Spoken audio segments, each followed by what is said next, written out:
Hi everyone, this is Ricky Whitaker and I'll be reading chapter 3 of 1 Kings with you today. Let's just give you a bit of overview what happens within the chapter.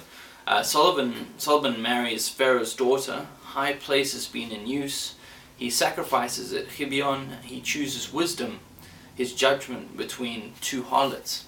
So let's read chapter 3 of 1 Kings.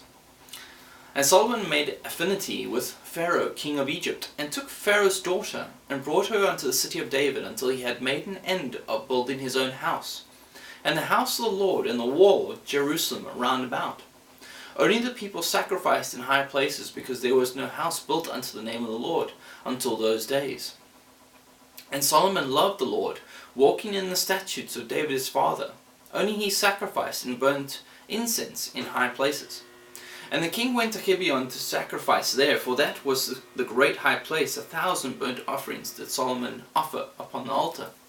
In Gibeon the Lord appeared to Solomon in a dream by night.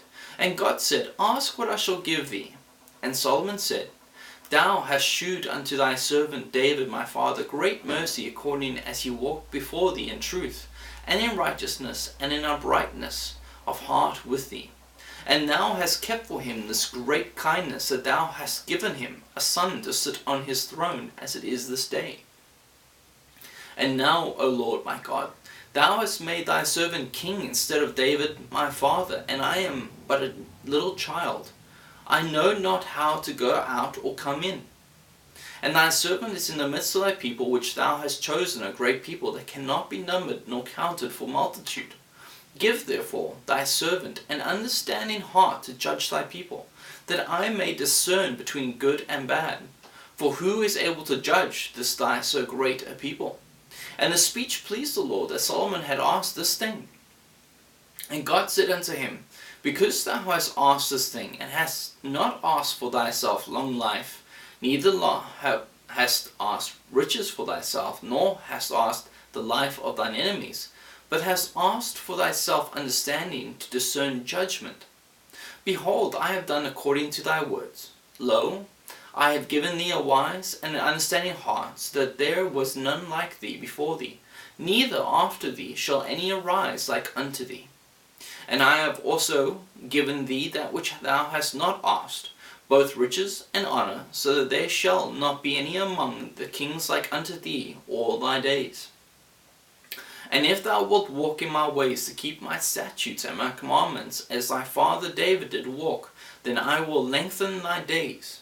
And Solomon awoke, and behold, it was a dream. And he came to Jerusalem, and stood before the ark of the covenant of the Lord, and offered up burnt offerings, and offered peace offerings, and made a feast to all his servants. Then came there 2 women that were harlots unto the king, and stood before him. And the one woman said, O my lord, I and this woman dwell in one house, and I was delivered of a child with her in the house. And it came to pass the 3rd day after that I was delivered, that this woman was delivered also. And we were together, there was no stranger with us in the house, save we 2 in the house.